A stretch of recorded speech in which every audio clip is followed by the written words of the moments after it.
Good morning everyone, welcome to dream classes. कल का जो हमारा लेक्चर था उसमें हमने एसेक्सुअल रिप्रोडक्शन अलैंगिक जनन के बारे में पढ़ा था। आज हम अलैंगिक जनन के से रिलेटेड जो भी हमने पढ़ा था उसके कुछ क्वेश्चंस करने वाले हैं कि उससे रिलेटेड क्या क्वेश्चन एग्जामिनेशन में पूछे जाते हैं। उसके अलावा आप लोगों को कुछ कमेंट्स थे कि नोट्स मिलेंगे या नहीं मिलेंगे, पीडीएफ मिलेगी या नहीं मिलेगी, कोर्स पूरा होगा या नहीं होगा। तो कोर्स पूरा हो जाएगा इन जनवरी फेब तक एंड आपकी जो पीडीएफ है वो आपको ऐप पर मिल जाएगी। ठीक है, तो अब आज का हम अपना लेक्चर स्टार्ट करते हैं। पहले हम कुछ क्वेश्चंस देखेंगे, उसके बाद में हम हमारा लैंगिक जनन सेक्सुअल रिप्रोडक्शन स्टार्ट करेंगे। हमारा जो कल का लेक्चर था उसमें हमने पढ़ा था अदरक में कायिक प्रवर्धन किसके द्वारा होता है। भूस्तारिका के द्वारा होता है, ऊपरी भूस्तारिका के द्वारा होता है, पत्र पत्रिका के द्वारा होता है या प्रकंद के द्वारा होता है। हम तो इसका एग्जाम आंसर क्या है, प्रकंद के द्वारा होता है। कल हमने पढ़ा था कि हमारा कायिक प्रवर्धन किस किस भाग से होता है। हमारा कायिक प्रवर्धन होगा जड़, तना, पत्ती के द्वारा। तो हमारे पत्ती में क्या था, ब्रायोफिलन है ना, एस्पेरेगस। हमारे जड़ और तने की बात करते हैं तो हम तने में जाते हैं। तने में क्या थे, हमारे आलू, अदरक, लहसुन, ये सब थे। तो इसका एग्जाम्पल किसके द्वारा होता है, हमारा प्रकंद के द्वारा होता है। डायरेक्ट एनसीईआरटी में से क्वेश्चन पूछा जाता है नीट जैसे एग्जामिनेशन में, लेकिन आपको ढंग से देखना है क्या उसके उदाहरण, एग्जाम्पल्स क्या दिए हुए हैं। क्योंकि जो एग्जाम्पल डायग्राम दिया हुआ है वहां से आपको कोई थ्योरी नहीं दी हुई ना ज्यादा, वहां से क्वेश्चन पूछा जाता है कि उसकी थ्योरी में से क्वेश्चन उठकर आएगा, तो आपको वो पढ़ना है। कल का लेक्चर अगर आपने ध्यान से देखा हो तो ये क्वेश्चन आप कर सकते थे। नेक्स्ट क्वेश्चन है, क्वेश्चन देखते हैं। नेक्स्ट क्वेश्चन है, कारा के विषय में कौन सा कथन गलत है। फर्स्ट है ऊपरी अंडधानी और निचली गोल पुंधानी। तो इसमें हमारा ये स्टेटमेंट सही है क्योंकि हमें पता है कि जो हमारा कारा है उसमें ये वाला पार्ट अंडाशय होता है, अंडधानी होती है, और निचला भाग क्या है हमारा, पुंधानी। तो ये वाला पॉइंट हमारा सही है। नेक्स्ट, ग्लोब्यूल और न्यूक्लियल की एक पौधे में उपस्थिति। तो ग्लोब्यूल क्या है, हमारा नर जनन अंग है, नर संरचना है, और न्यूक्लियल क्या है, हमारी मादा जनन संरचना है। तो ये भी हमारे स्टेटमेंट सही है। नेक्स्ट, ऊपरी पुंधानी और निचली अंडाशय। तो पुंधानी का है क्या ऊपर, पुंधानी नहीं है, हमारा अंडाशय ऊपर। तो ये वाला स्टेटमेंट हमारा गलत हो जाता है।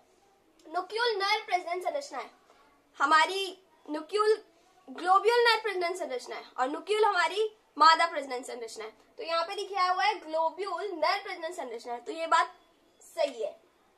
अब क्वेश्चन में हमें क्या बोला था, क्वेश्चन देखना बहुत जरूरी है कि यहाँ पे हमें सही पूछ रहा है या गलत पूछ रहा है। हम इस चीज में बहुत बार ऐसा कर लेते हैं कि जल्दबाजी में हम गलत सही कर जाते हैं, इस पे ध्यान नहीं देते। हमें क्वेश्चन आता है लेकिन हम उसको गलत कर देते हैं, तो गलत पूछा है तो यहाँ पे ये वाला स्टेटमेंट गलत है। तो हमारा कौन सा आंसर सही होगा, हमारा आंसर सही होगा सी।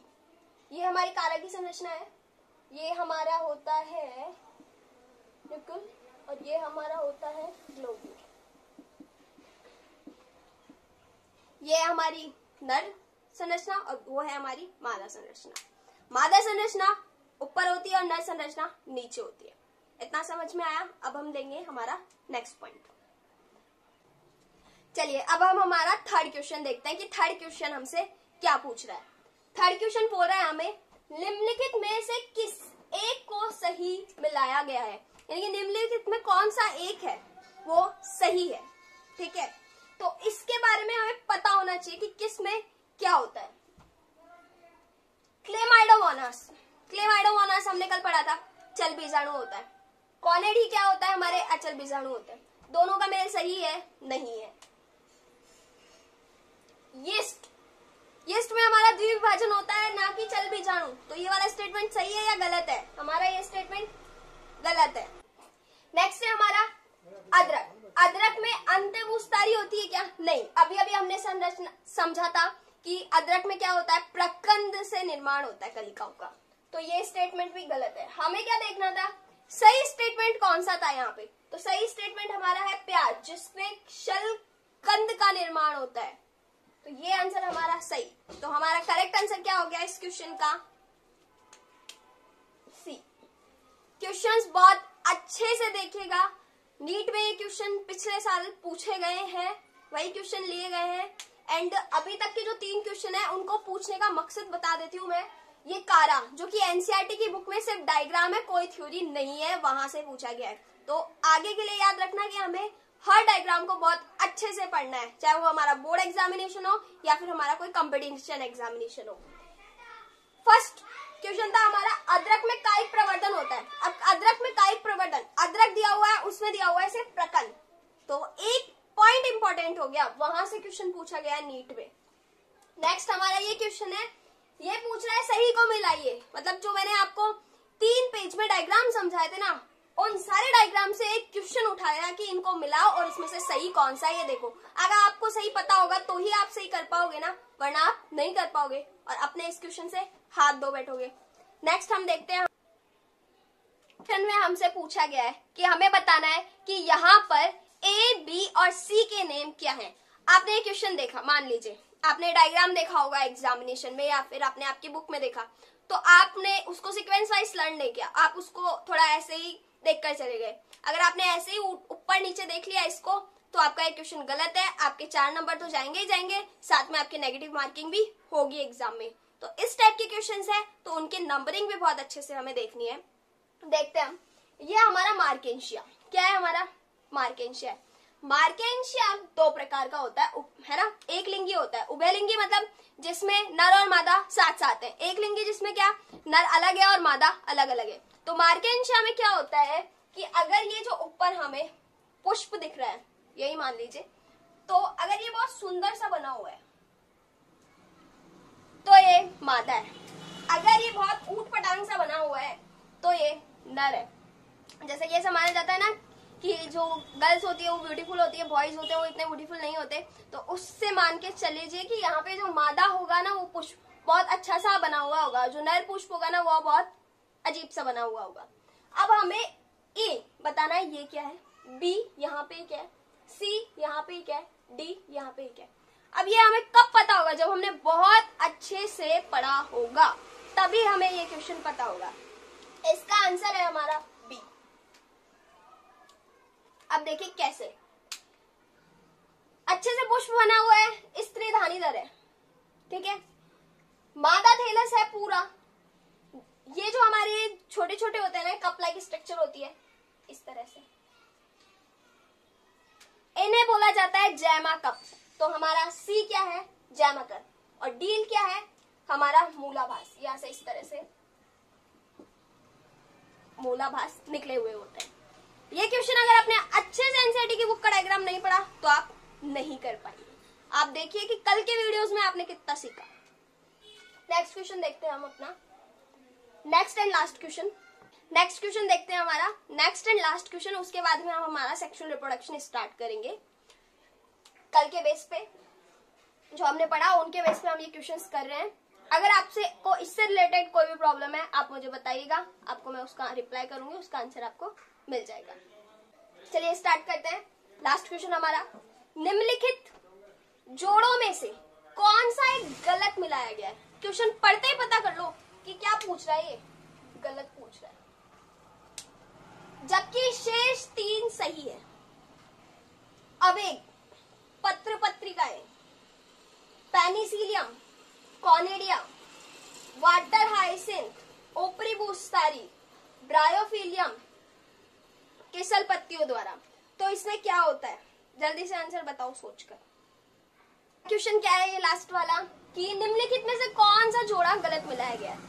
अब अवेग, अवेग में पत्र पत्रिकाएं होती है, सही स्टेटमेंट है।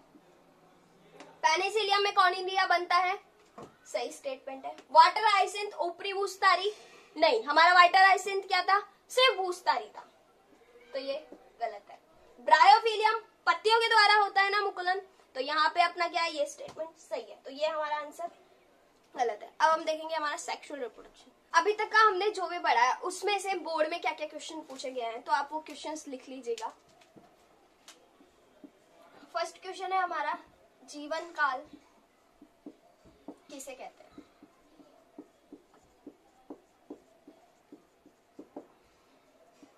नेक्स्ट है हमारा लैंगिक जनन।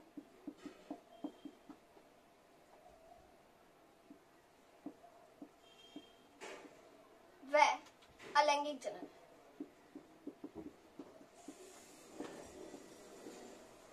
अंतर कर लीजिए। ठीक है, थर्ड क्वेश्चन कीजिए, क्लोन क्या है।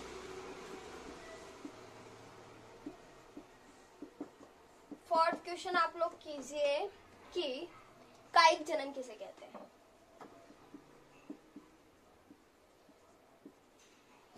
प्लस जितने भी एग्जाम्पल एनसीईआरटी में है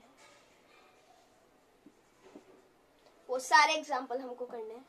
एंड हमारा लास्ट क्वेश्चन है वाटर हाइसिंथ, जिसे कि हम क्या बोलते हैं, बंगाल का आतंक बोलते हैं। ये हमारा जो बोर्ड एग्जामिनेशन है उसके पॉइंट ऑफ व्यू से इंपॉर्टेंट क्वेश्चन थे। अब हमारा नेक्स्ट टॉपिक स्टार्ट करने वाले हैं लैंगिक जनन। लैंगिक जनन किस तरह से होता है वो हम अब पढ़ेंगे।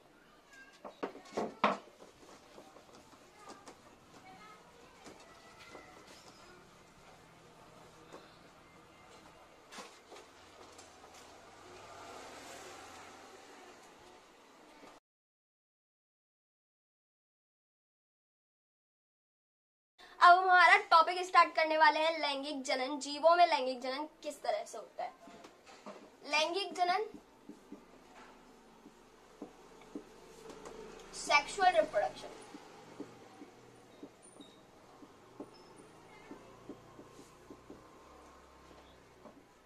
फर्स्ट पॉइंट हमारा क्या होगा कि ये कैसा होता है, द्विजनकीय होता है, मतलब कि बाई पेरेंटल होता है या सेक्सुअल होता है। अब इसमें हमें एक तो चाहिए नर, एक चाहिए मादा। अगर ये हमारे ह्यूमंस में हो रहा है तो नर में हमारे क्या चाहिए, शुक्राणु, मादा में हमें क्या चाहिए, अंडा।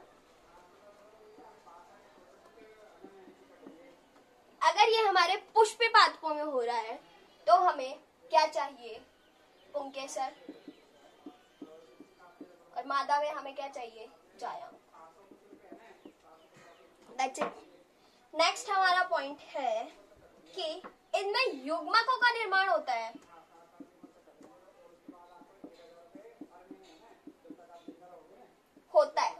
अलैंगिक जनन में क्या था, हमारे युग्मकों का निर्माण हो रहा था लेकिन युग्मक संलयन नहीं हो रहा था। यहाँ पे हमारे युग्मक संलयन होता है। अब युग्मकों का निर्माण हो रहा है, युग्मक संलयन हो रहा है, तो इसमें क्या होता है, हमारे किसका निर्माण होगा, युग्मनज का।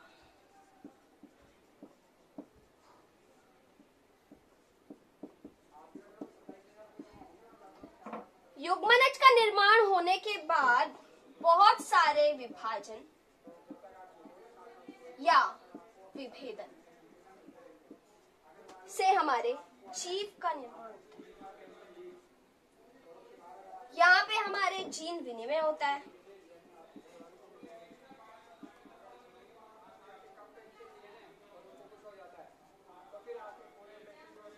पुनर्योजन होता है और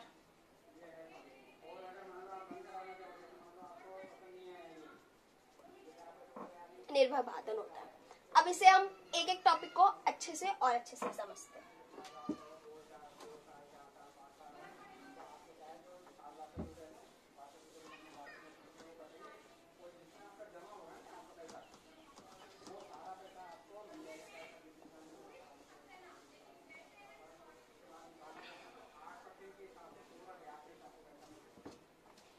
ये जो हमारे लैंगिक जनन की प्रक्रिया है ना, ये हमारे लैंगिक जनन की प्रक्रिया बहुत जटिल मानी जाती है।